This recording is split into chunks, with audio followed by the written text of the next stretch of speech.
સર્વેભ્ય જય Shri Krishna. Shri Saraswati group of education વતી online video લેક્ચરની અંદર હું જગદીશ દવે ફરીથી એક વખત આપ સર્વે વિદ્યાર્થી મિત્રોનું હાર્દિક સ્વાગત કરું છું. કેમ છો વિદ્યાર્થી મિત્રો? મજામાં? મજામાં જશો?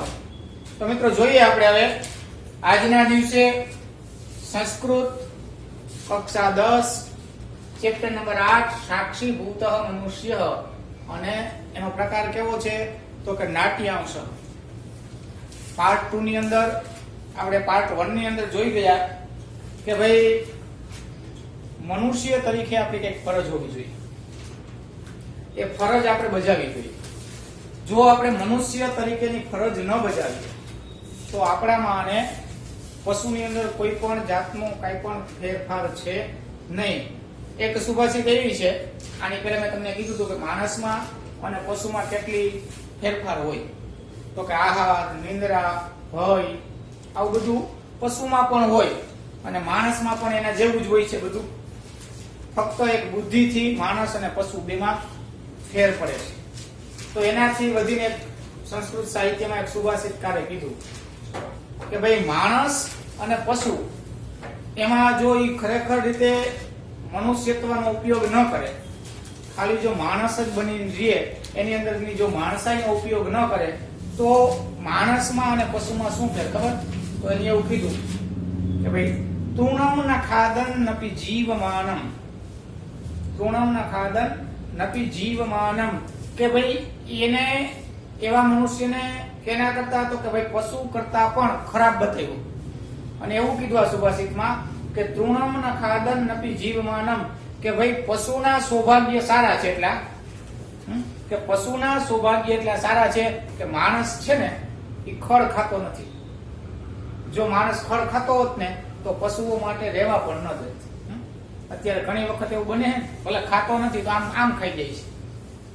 કે ગૌશાળા હોય તો ગૌશાળામાં ગાયનું લીલું નાખ્યું હોય તો ભાઈ આખો ટ્રક ખાઈ ગયો એમ કઈ આપણે ઘણી વખત આમાં કૌભાંડો આવે ને કે ભાઈ આખું ગૌશાળાનું લીલું છે એ ખવાય. એટલે હું માણસોએ ખાઈ લીધું તો માણસો ખાય છે તો એમ નથી ખાતા. તો આ સુભાષિત દ્વારા એવું કહેવા માંગે છે કે ખરેખર પશુઓનું સૌભાગ્ય છે શું? તો કે માણસ છે ને ખાતો નથી. બીજું શું ફેરફાર છે તો કે ભાઈ શિંગડા અને પૂંછડા, શિંગડું અને પૂંછડું, પશુઓને બધાને શિંગડા અને પૂંછડા હોય, માણસને નથી. એક શિંગડા પૂંછડા નથી ને ઘાસ નથી ખાતો ને એટલો જ ફેર છે. બાકી માણસ છે ને એમાં અને પશુમાં કોઈ પણ પ્રકારનો ફેરફાર બતાવેલો આવેલો નથી. તો આપણને મનુષ્ય અવતાર મળ્યો છે. દુર્લભમ માનુષો દેહો, કે ભાઈ મનુષ્યનો અવતાર મળવો ની ખરેખર એક સૌભાગ્યની વસ્તુ છે. દેવતાઓ પણ એવું કહે કે એક વખત અમને પૃથ્વી ઉપર જવા દો અને માનવોનો અવતાર આપો, પરંતુ એ શક્ય નથી. દેવતાઓને પણ શક્ય નથી. એ તમને ને મને મળ્યો છે. અને એમાંય જો આપણે આપણું કર્તવ્ય ચૂકી જઈએ તો પછી આપણને પશુ કહેવામાં પણ આપણને કોઈ પશુ કેમ તો એ પશુનું અપમાન થાય. આપણે જે જગ્યાએ હોઈએ, જે પરિસ્થિતિની અંદર હોઈએ, આપણે બધાએ એનો અનુસરવું જોઈએ. એક સરસ મજાનું એક વાક્ય છે કે ભાઈ આ પૃથ્વી છે ને એ શું છે તો કે રંગમંચ છે. આ પૃથ્વી આખી શું છે તો કે રંગમંચ છે. અને આપણે બધા શું છીએ તો કે તમે અને હું એની ઉપર પાત્ર ભજવનાર નટો છીએ. નટ એટલે ખબર પડે ને કે ભાઈ જે નાટક ભજવનાર હોય, અભિનેતા જેને કહેવામાં આવે, શાહરૂખ ખાન, સલમાન ખાન વગેરે છે ને અભિનેતા, એ રીતે તમે અને હું એક અભિનેતા છીએ. કેના અભિનેતા તો કે આ સંસાર રૂપી જે એક જે એક સ્ટેજ છે એ સ્ટેજના તમે અને હું બધા અભિનેતા છીએ. આ બધાને અલગ અલગ કાર્ય ભગવાને સોંપ્યા. કીધું કે ભાઈ તમારે છે એ પિતાની ફરજ બજાવવાની છે, તમારે છે ભાઈની ફરજ બજાવવાની, તમારે શિક્ષકની ફરજ બજાવવાની, તમારે વિદ્યાર્થીની ફરજ બજાવવાની. તો આપણે બધાએ એકબીજાની ફરજ બજાવવાની. જે સમયે જે ફરજ આવે ને એ બજાવીને એનું નામ જ માણસ. માનો કે અત્યારે તમારી અવસ્થા કઈ છે તો કે વિદ્યાર્થી અવસ્થા. તો વિદ્યાર્થી અવસ્થામાં તમારે શું કરવું જોઈએ તો કે તમારે ફક્ત અને ફક્ત 25 વર્ષ સુધી વિદ્યા ગ્રહણ કરવાની હોય છે. તો આપણે વિદ્યા ગ્રહણ કરવાનું મૂકી દઈ ને બીજા આડાવડા રસ્તે ચડી જઈએ તો પછી 25 વર્ષ પછી જયારે ઘર સંસાર મંડાય ત્યારે દુઃખિત થવાના છે. તો એના માટે થઈ અને વિદ્યાર્થી બનવું પડે. જ્યાં સુધી આપણે વિદ્યાર્થી ન બનીએ ત્યાં સુધી આપણે કોઈ પણ કાર્ય કરી શકતા નથી. એ રીતે વિદ્યાર્થી કોને કહેવાય? તો કે વિદ્યાર્થીને 5 લક્ષણો બતાવ્યો. વિદ્યાર્થીના 5 લક્ષણો કે વિદ્યાર્થી કોને કહેવાય લખી લેજો ખાસ. વિદ્યાર્થીના 5 લક્ષણો. જો તમારે વિદ્યાર્થી બનવું હોય તો તમારામાં 5 ગુણ હોવા જોઈએ, તો જ તમે વિદ્યાર્થી કહેવાઓ, નહીતર કહેવાવ નહીં. ક્યાં 5 ગુણ? તો કે પહેલું કાક ચેષ્ટા બકો ધ્યાનમ શ્વાન નિંદ્રા તથૈવ ચ અલ્પાહારી ગૃહિત્યાદિ વિદ્યાર્થીનામ પંચલક્ષણમ. વિદ્યાર્થીના 5 લક્ષણો ક્યાં ક્યાં?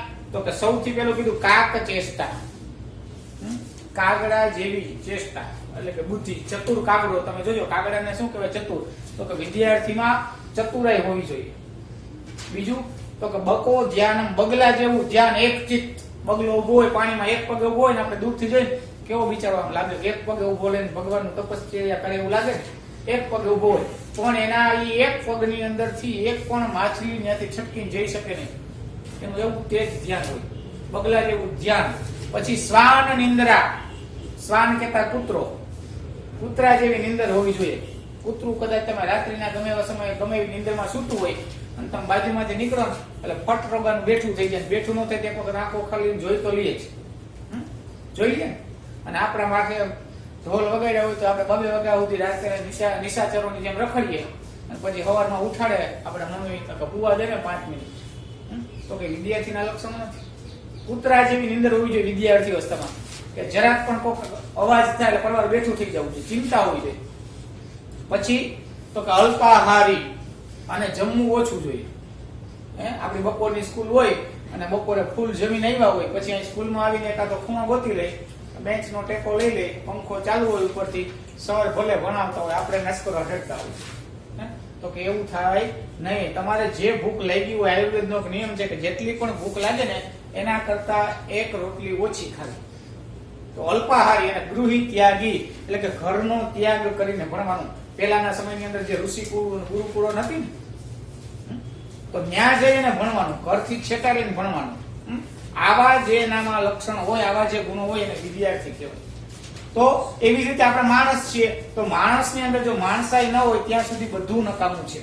તો આ ચેપ્ટરની અંદર પણ આવું જ કહેવામાં આવ્યું કે જો માણસ છે એ માણસ નહીં બને, એના કાર્યો નહીં નિભાવે, તો માણસમાં અને પશુમાં કોઈ પણ જાતનો ફેર છે નહીં. એટલા માટે થઈ અને આપણે પહેલા ચેપ્ટરની અંદર પહેલા પાર્ટની અંદર જોયું હતું. શું જોયું હતું? તો કે માર્ગે થેરેડીથી એક વખત એનું પીગલી આવર્તન કરી લઈ એટલે ફટાફટ આપણે એ આપને મગજમાં આવી જાય સ્ટોરી આખે આખી. બરાબર છે કે માર્ગની અંદર દિવસે ને દિવસે ઘણી બધી જગ્યાએ દુર્ઘટનાઓ થાય છે અને એના બધા કોણ કોણ સાક્ષીઓ હોય છે. માર્ગની અંદર જે દુર્ઘટનાઓ થાય એના કોણ કોણ સાક્ષીઓ હોય છે, અને જે સાક્ષીઓ હોય છે એ કિમ કિમ ચ તે આચરંતી, તે બધું કેનું કેનું આચરણ કરે છે. ઇતિ, એ વિષય ઉપર, વિષય અધિકૃત્ય એટલે કે એ વિષય ઉપર પુનીત સુનિતો પરસ્પરમ સંવદત, પુનીત અને સુનીત બંને મિત્રો પરસ્પર એટલે કે એકબીજાની સાથે વાર્તાલાપ કરે છે. પુનીત કહે છે, શું કહે છે? તો કે ભ્રાતઃ માર્ગે કદાચિત દુર્ઘટના આપી ઘટંતી, કે રસ્તામાં ક્યારેક કદાચિત એટલે ક્યારેક દુર્ઘટનાઓ પણ થાય છે.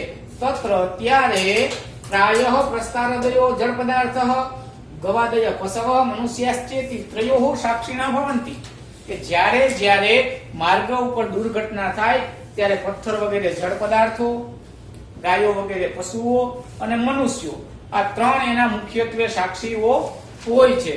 તો કિમ ત્વમ જાનાસી, શું તું જાણે છે? એવું પુનિત સુનિતને કહે છે. કિમ, શું? જાનાસી ત્વમ, તું શું કઈ એવું જાણે છે? કે યત એટલે કે જે ઘટિતાયાહ દુર્ઘટનાયાહ સંદર્ભે એતે ત્રયોપી ભિન્નમ ભિન્નમ કર્મ સમાચરતી, શું તું જાણે છે કે જ્યારે પણ દુર્ઘટના બને છે ત્યારે એ ત્રણેય લોકો અલગ અલગ ભિન્નમ ભિન્નમ એટલે કે અલગ અલગ કાર્યો કરે છે.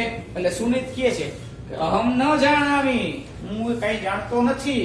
પ્રથમમ, પેલા, કથયતુ, કહો મને. શું? યત એટલે કે જે, પ્રસ્તરાદય કિમ કુર્વંતી, જે કે પથ્થર વગેરે જે જળ પદાર્થો રહેલા છે એ શું કરે છે? પેલા તો તમે મને એ કહો, પેલા મને શું કહો કે પથ્થર વગેરે જે જળ પદાર્થો રહેલા છે એ શું કાર્ય કરે છે? માનો કે દુર્ઘટના બને તો એના કાર્યો શું હોય છે? એટલે એનો મિત્ર પુનિત એને જવાબ આપે છે, સમજાવે છે. જો મિત્ર હું તને કહું સાંભળ, શું કરે તો કે પ્રસ્તરાદયસ્તુ એટલે કે પ્રસ્તર વગેરે જે જળ પદાર્થો છે અચેતના સંતિ, એનામાં જીવ નથી, ચેતના નથી. ન ચેતના ઇતિ અચેતના, એનામાં કઈ જીવ છે નહીં, એ અચેતન છે, જળ છે. એટલા માટે તે સ્વયં ક્રિયામ કર્તુમ સમર્થા ન ભવંતી, એ અચેતન છે એટલા માટે થઈ અને તે પોતે ક્રિયા કરવા માટે સમર્થ નથી. અતઃ માટે તે તથૈવ તિષ્ઠતિ, એટલે માટે એ શું કરે તો કે ત્યાં ત્યાં બેઠા છે. એ કાંઈ પણ બીજું કરી શકે નહીં, કોઈને કહી પણ ન શકે અને કોઈને મદદ પણ ન કરી શકે અને ક્યાંય જઈ પણ શકે નહીં. એટલે જેટલા પણ પથ્થર વગેરે જળ પદાર્થો હોય, દુર્ઘટનાના સાક્ષી હોય, એ ત્યાં ત્યાં બેઠા રહે. ત્યાર પછી આપણે અહીં સુધી જોયું હતું. જોઈએ નેક્સ્ટ, આગળ જોઈએ આપણે. હવે આગળ શું વાત કરે છે, કે છે સુનિ કે સચેતનાઃ પશવઃ પક્ષિણશ્ચ કિમ કુર્વન્તિ. પેલા પ્રસ્તરાદય વગેરેનું કીધું એટલે પુનિતે કીધું કે તો જળ છે, એટલે કે હલન ચલન કરી શકે નહીં, કોઈને કહી શકે નહીં, કોઈ સાથે વાતચીત કરી શકે નહીં, એટલા માટે કાંઈ ન કરે. એનું કાર્ય શું તો કે ત્યાં ત્યાં બેઠું રહેવું. બરાબર છે. હવે સુનિત બીજો પ્રશ્ન પૂછે છે કે સચેતના, ઓલા કેવા હતા તો કે અચેતના, એનું સમાનાર્થી સચેત, ઓલા વિરુદ્ધાર્થી સચેતના, એટલે કે જેનામાં જીવ છે તેવા. પશવ એટલે કે ગાયો વગેરે પશુઓ, પક્ષિણશ્ચ કે પક્ષીઓ, ચકલી, મોર, પોપટ વગેરે, કિમ કુર્વંતી એ શું કરે છે એ મને કહો. ચાલો, જળ પદાર્થમાં તો જીવ નથી, કાંઈ વાંધો નહીં, કાંઈ ન કરી શકે. તો જેનામાં જીવ છે એવા પશુઓ અને પક્ષીઓ દુર્ઘટનાના સાક્ષી હોય તો એ શું કરે છે એ મને કહે. એટલે પુનિત તેને જવાબ આપે છે. શું કહે છે તો એ તે ઘટનયા ઉત્થિતા ધ્વનૈહિ. એ તે કોણ તો કે ગવાદય પશવઃ પક્ષિણશ્ચ, ગાયો વગેરે પશુઓ અને પક્ષીઓ, એ બધા ઘટનયા એટલે કે દુર્ઘટનાથી, ઉત્થિતા ધ્વનૈહિ એટલે કે આવેલા અવાજથી, ભયમ અનુભવંતી. જો અહીંયા સંધિ છૂટી શું પડે તો કે ભયમ, આ મ ખોડો થઈ જશે અને મ માંથી અ નીકળશે એટલે એની સંધિ થશે ભયમ પ્લસ અનુભવંતી. શું કે છે તો કે જે પશુ વગેરે પક્ષીઓ અને પ્રાણીઓ છે એ શું થાય તો કે ઘટનાયા ઉત્થિતા ધ્વનૈહિ, કોઈ એક્સિડન્ટ થાય, કોઈ દુર્ઘટના થાય, માનો કે કોઈ બે કારનું વચ્ચે એક્સિડન્ટ થાય તો અવાજ તો આવવાનો જ છે. તો અવાજ ઘટના ઉત્થિતા એટલે કે આવેલા, ધ્વને હે, ધ્વનેનો અર્થ થાય અવાજ, લખતા જાજો તમારી હારે. ધ્વનેનો અર્થ થાય અવાજ, કે આવેલા અવાજ દ્વારા ભયમ અનુભવંતી, ડરવા લાગે. કે ભાઈ અવાજ આવે ને, અવાજથી ડરી જાય. તમે જોયું હશે કે કોઈ કબૂતરને તમે ચણ નાખવા ચબૂતરે જાઓ અને ત્યાં જઈને જરાક પણ અવાજ થાય તો કબૂતર કેમ ખરડ કરતા ઉડી જાય ને બધે, કારણ કે એને પોતાને બીક લાગે, ડર લાગે. એટલા માટે થઈ અને ગાયો વગેરે પક્ષીઓ અને પશુઓ હોય એ અવાજ થાય, ઘટના ઉત્થિતા ધ્વનૈહિ એટલે કે એના ઘટના દુર્ઘટનાના અવાજથી, ભયમ અનુભવંતી એટલે કે ભયનું અનુભૂતિ કરે છે, એને ભય લાગે છે. અતઃ એટલા માટે ઘટના સ્થળાત એટલે કે ઘટનાના સ્થળથી, સ્થળાત એટલે કે સ્થળથી, બરાબર, તૃતીય વિભક્તિ છે, બરાબર છે, સોરી ચતુર્થી વિભક્તિ છે, બરાબર છે. કે એ ઘટના સ્થળથી દૂરે એટલે કે દૂર, ધાવંતી એટલે કે ભાગી જાય છે. જો ધાવંતી શબ્દ છે ને એનો અર્થ થાય દોડવું. ધાવંતી એટલે કે દોડવું, બરાબર છે. એટલે શું થાય તો કે એ અવાજ દ્વારા અવાજ થાય એટલે એને ભય લાગે, ડર લાગે, એટલે શું કરે અતઃ એટલા માટે ઘટના સ્થળા દૂરે ધાવંતી, ઘટના સ્થળથી દૂર ચાલ્યા જાય છે. સુનિત, હવે સુનિત કે છે, શું કે છે તો કે સત્યમ વદતિ ભવાન. ભવાન એટલે કે તમે, સત્યમ વદતિ ભવાન, સત્યમ વદતિ તમે સાચું જ કહો છો, તમે સરસ કીધું, તમે સાચું કહો છો. શું કામે તો કે ગવાદયઃ પશવસ્તુ નિર્બુધયઃ સંતિ. તમે ખરેખર સાચું કહો છો. કોને કહે છે સુનિત? પુનિતને કહે છે કે ખરેખર તમે સાચું કહો છો. ગવાદયઃ એટલે કે ગાય વગેરે, પશવસ્તુ એટલે કે પશુઓ અથવા તો પક્ષીઓ, નિર્બુધયઃ સંતિ એટલે કે નિર્બુધયઃ એટલે કે એનામાં બુદ્ધિ હોતી નથી. એનામાં કઈ બુદ્ધિ તો હોય નહીં કે એક્સિડન્ટ થયું તો આપણે એને હોસ્પિટલે લઈ જાય, એવી કઈ એનામાં બુદ્ધિ, એના માનવ ભગવાને બુદ્ધિ એક માણસમાં જ આપી. તો શું કીધું? નિર્બુધયઃ સંતિ, એનામાં ખરેખર બુદ્ધિ હોતી નથી. તમે સાચું કહો છો એટલા માટે. પરંતુ ચાલો એનામાં બુદ્ધિ નથી એટલે ભાગી જાય, પરંતુ કશ્ચિત સબુદ્ધિ માનવોપી, કશ્ચિત એટલે કે કેટલાક, કશ્ચિત એટલે કે કેટલાક, સબુદ્ધિ કે જેનામાં બુદ્ધિ છે. જો આ નિર્બુદ્ધિ અને સબુદ્ધિ બે કેવા છે તો કે બે વિરોધાર્થી શબ્દ છે. નિર્બુદ્ધિ એટલે કે જેનામાં બુદ્ધિ નથી તે, સબુદ્ધિ એટલે કે જેનામાં બુદ્ધિ છે તે. એટલે કે કીધું કે સાચી વાત કરો છો, ગાયો વગેરેમાં તો બુદ્ધિ ન હોય, દૂર વયા જાય, પરંતુ કશ્ચિત એટલે કેટલાક, સબુદ્ધિ એટલે કે બુદ્ધિ વાળા, માનવોપી, અપી એટલે કે પણ, અને માનવો એટલે કે મનુષ્યો પણ, યદિ એટલે કે જો, ઘટના સ્થળા દૂરે ધાવતી એટલે કે જ્યાં દુર્ઘટના થઈ હોય એ ઘટના સ્થળથી દૂર એટલે કે દૂર, ધાવતી એટલે કે ભાગી જાય છે, તર્હિ પશુરેવ સહ, તર્હિ એટલે કે ત્યારે, પશુ એવ, અહીંયા સંધિ શું છે, પશુરેવની સંધિ છૂટી પાડી હોય ને તો આપણે સંધિ ભણશું ત્યારે કઈશ નિયમ એવો છે કે પશુહુ પ્લસ એવ, અહીંયા સંધિ શું થશે, પશુ પ્લસ એવ એટલે કે પશુની જેમ જ, એવ એટલે કે એમ જ, બરાબર, સહ એટલે કે તે બધાય કેવા છે તો કે તે બધાય પશુ જેવા જ છે. જેનામાં બુદ્ધિ નથી એને એમ કીધું કે ભાઈ ગાયો વગેરે ઘટના સ્થળથી અવાજ આવે એટલે ભયના કારણથી દૂર ભાગી જાય, એટલે સુનિત કહે છે તમે સાચું કહો છો, એનામાં બુદ્ધિ નથી એટલે દૂર ભાગી જાય. પરંતુ જો કોઈ માણસો, બુદ્ધિવાળા માણસો જો ઘટના સ્થળથી જ્યારે કોઈ પણ દુર્ઘટના બની હોય ત્યારે દૂરે જાવથી દૂર ભાગી જાય તો એ પશુ રેવસ, તો કે એ પશુ જેવા જ છે, એનામાં પશુમાં કોઈ પણ પ્રકારનો ફેર છે નહીં. એટલે આગળ પુનિત કહે છે કે વસ્તુ તસ્તુ એટલે કે ખરેખર, મનુષ્ય એટલે કે માણસો, યદિ મનુષ્ય ઇવ વર્તતે, જો વાક્ય સમજો ખાસ, વસ્તુ તસ્તુ એટલે કે ખરેખર, મનુષ્ય એટલે કે માણસો, યદિ મનુષ્ય ઇવ વર્તતે એટલે કે જો ખરેખર માણસો મનુષ્ય ઇવ એટલે કે મનુષ્યની જેમ વર્તતે એટલે કે વર્તન કરે તો, તદા સહ, જો માણસ જેવું વર્તન કરે ત્યારે, તદા એટલે કે ત્યારે, સહ એટલે કે માણસે, દુર્ઘટનાયાઃ સાક્ષી ભૂત્વા ત્રિવિધમ કાર્યમ આચરતી, જો ખરેખર મનુષ્ય એટલે કે માણસ જેવું વર્તન કરે તો ત્યારે માણસે એ દુર્ઘટનાનું સાક્ષી ભૂતવા એટલે કે સાક્ષી થઈને, ભૂતવા ભૂ ધાતુ છે, બરાબર છે, સાક્ષી થઈને, ત્રિવિધમ કાર્યમ આચરતી, ત્રણ પ્રકારના કાર્ય કરવા જોઈએ જો એ માણસ હોય તો. શું કીધું કે મનુષ્ય યદિ મનુષ્ય ઇવ વર્તતે, માણસ જો માણસ બને તો એમણે દુર્ઘટનાનું સાક્ષી થઈ અને એવા ત્રણ કાર્ય કરવા જોઈએ. એટલે હવે સુનિત પૂછે છે કાની કાની તાની ત્રિવિધાની કાર્યાણી, પ્રશ્ન કર્યો. આને કીધું ને પુનિતે કે જો માણસ બને ને તો દુર્ઘટનાનો સાક્ષી થઈ અને એને ત્રણ કાર્યો કરવા જોઈએ.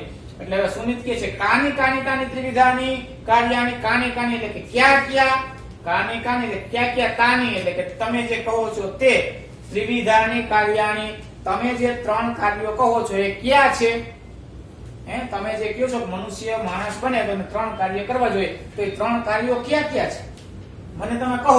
એટલે પુનિત છે સીધો કહે છે, શું કહે છે, પ્રથમમ કાર્યમ અસ્તિ દુઃખાનુભૂતિ, પહેલું કાર્ય, પ્રથમમ એટલે કે પહેલું કાર્યમ અસ્તિ, પહેલું કાર્ય મનુષ્યનું માણસનું શું જોઈએ તો કે દુઃખાનુભૂતિ એટલે કે દુઃખનો અનુભવ થવો જોઈએ. કોઈનું દુઃખ જોઈ અને માણસ જો દુઃખી થાય ને તો જે ખરેખર સાચો માણસ છે, પરંતુ કોઈનું દુઃખ જોઈને રાજી થાય ને તો એ માણસ છે નહીં. એટલે પહેલું કાર્ય શું કીધું તો કે દુઃખમ અનુભૂતિ, પહેલા તો માણસને દુઃખનો અનુભવ થઈ, અનુભૂતિ થવી જોઈએ. મનુષ્ય એવ દુઃખેન દુઃખિતો ભવતું અર્હતિ, સુખેન ચ સુખિતઃ, મનુષ્ય એવ એટલે કે મનુષ્ય જ, એવનો અર્થ થાય જ, એવાનો અર્થ થાય જ કે મનુષ્ય એવ એટલે કે માણસ જ, સુખ દુઃખેન દુઃખિતો ભવતું અર્હતિ એટલે કે બીજાના દુઃખ જોઈ અને દુઃખી થાય છે, અને સુખેન ચ સુખિતઃ કે બીજાનું સુખ જોઈ અને સુખી પણ થઈ શકે છે. માણસ એક જ એવો છે આ પૃથ્વી ઉપર જેટલા પણ 84 લાખ જે અવતારો છે, જે બધી યોનિઓ છે એમાં માણસ એક જ એવો છે કે બીજાનું દુઃખ જોઈ અને દુઃખની અનુભૂતિ પણ કરી શકે છે અને બીજાનું સુખ જોઈ અને સુખની પણ અનુભૂતિ કરી શકે છે. અતઃ એટલા માટે દૂર દુર્ઘટનયાઃ પીડાગ્રસ્તમ દુઃખિતમ જનમ દૃષ્ટવા મનુષ્યેણ દુઃખાનુભૂતિ કરણીયા ભવતી. એટલા માટે માણસ એક જ એવો છે કે દુઃખમાં દુઃખી થઈ શકે, ભાગ લઈ શકે, અને કોઈ સુખી હોય તેના સુખમાં પણ ભાગ લઈ શકે. માટે દુર્ઘટનયાઃ પીડાગ્રસ્તમ કે દુર્ઘટનાની અંદર જે કોઈ પીડાગ્રસ્તમ કે જે કોઈ દુઃખી થયેલો છે, જે કોઈ પીડા પામેલો છે દુર્ઘટનાથી, દુઃખિતમ જનમ તેવા દુઃખી માણસને દ્રષ્ટવા જોઈને મનુષ્યેણ એટલે કે મનુષ્યએ માણસે દુઃખાનુભૂતિ કરણીયા ભવતી. પહેલા તો શું કરવું જોઈએ? તો કે દુઃખની અનુભૂતિ કરવી જોઈએ. ઓહો, આ માણસને કેવું લાગ્યું હશે, એવી દુઃખની અનુભૂતિ કરવી જોઈએ. યહ ખલુ એતાદૃશમ જીવમ પશ્યન અપી દુઃખમ ન અનુભવતી સ મનુષ્ય નાસ્તિ અપિતુ સ પ્રસ્તરઃ એવ. શું કીધું?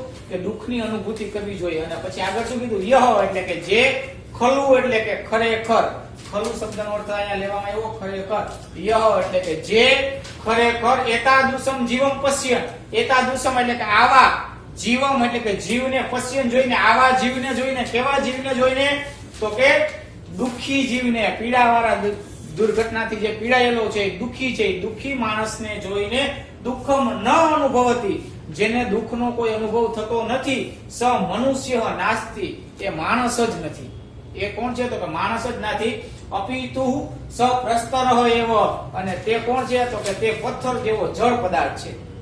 એ ખરેખર માણસ નથી, પણ એ પ્રસ્તરઃ એવ એટલે કે પથ્થર જેવો જળ છે. યતોહિ પ્રસ્તરઃ અપી કદાપી અન્યસ્ય દુઃખમ ન અનુભવતી. યતોહિ જેવી રીતે પ્રસ્તરઃ એટલે કે પથ્થર, કદાપી ક્યારેય પણ, અન્યસ્ય દુઃખમ ન અનુભવતી પથ્થર ક્યારેય કોઈનું દુઃખ અનુભવી શકતો નથી. એવી રીતે માણસ જો પીડાગ્રસ્ત માણસને જોઈ દુઃખની અનુભૂતિ ન કરે ને તો એ માણસ નથી. એ કેવો છે? તો કે પથ્થર જેવો જળ જ છે. એનામાં પાણામાં કોઈ પણ પ્રકારનો ફેર નથી. શું કામે? તો કે પાણો છે એ કોઈનું દુઃખ જોઈને દુઃખી થતો નથી કે નથી સુખી થતો. એટલે માણસમાં અને પથ્થરમાં કોઈ પણ જાતનો ફેરફાર છે નહીં. ત્યારે હવે સુનિત કહે છે યથાર્થમ ભવાન, તમે ખરેખર સાચું કહો છો. મયાપી એટલે કે મેં પણ, મય અપી એટલે કે મેં પણ, બહુધા અપરિચિતમ દુર્ઘટનાગ્રસ્તમ જન્મ પશ્યતા, મેં પણ બહુધા એટલે કે ઘણા બધા, અપરિચિતમ જો તમારા સગાવાલાને જોઈને તમને દુઃખી થાય એ વસ્તુ તો આખી અલગ છે, પરંતુ અપરિચિતમ કે જેને આપણે જાણતા નથી, જેનાથી પરિચિત નથી, એવા અપરિચિતમ દુર્ઘટનાગ્રસ્તમ જન્મ પશ્યતા. કોણ કહે છે? સુનિત કહે છે કે મેં પણ ઘણા બધા એવા જેને હું ઓળખતો ન હતો એવા દુર્ઘટનાથી પીડાયેલા જન્મ પશ્યતા માણસોને જોઈને દુઃખમ અનુભૂતમ અસ્તિ, મને પણ ઘણી વખત મેં પણ એવા દુર્ઘટના મેં જ્યારે ઘણી વખત જોઈ છે ત્યારે હું ઓળખતો ન હોય એવા માણસોને જોઈને મને પણ દુઃખની અનુભૂતિ થઈ છે. દ્વિતીયમ કાર્યમ કિમ અસ્તિ. હવે કીધું કાંઈ કીધું ને કે માણસના 3 કાર્ય કરવા જોઈએ. પહેલું આવ્યું દુઃખ અનુભૂતિ. એટલે કીધું કે સાચી વાત છે તમારી, ખરેખર તમે સાચું કહો છો. મને પણ સુનિત કહે છે કે મને પણ ઘણી વખત હું માર્ગની અંદર દુર્ઘટના પીડિત માણસોને જોઉં છું ને તો મને પણ દુઃખની અનુભૂતિ થાય છે. તમારી વાત એકદમ સાચી છે. પરંતુ હવે દ્વિતીયમ કાર્યમ કિમ અસ્તિ. પહેલું કાર્ય તમે કીધું, તમે પહેલા કીધું તો 3 કાર્યો છે, એમાંથી પહેલું કાર્ય કહી દીધું દુઃખ અનુભૂતિ. એકદમ 100% સાચી વાત. તો દ્વિતીયમ કાર્યમ કિમ અસ્તિ. તો હવે બીજું કાર્ય શું છે? તમને ખબર છે બીજું કાર્ય શું છે? નહીં ને? તો મિત્રો આપણે આજના દિવસે આ લેક્ચરની અંદર ફક્ત એટલું જ જોશું, અહીંથી લઈ અને અહીં સુધીનો પેરેગ્રાફ. તો તમારે બધાએ હોમવર્કની અંદર અહીંથી લઈ અને અહીં સુધીનો જે પેરેગ્રાફ છે એક વખત રફબુક ની અંદર, એક વખત પાકી બુક ની અંદર લખવાનો છે, અને ત્યાર પછી અઘરા જે શબ્દો છે એ પણ તમારે વ્યવસ્થિત રીતે પાકા કરી લેવાના છે. ચાલો સર્વેભ્યઃ જય શ્રી કૃષ્ણ, જયતુ સંસ્કૃતમ.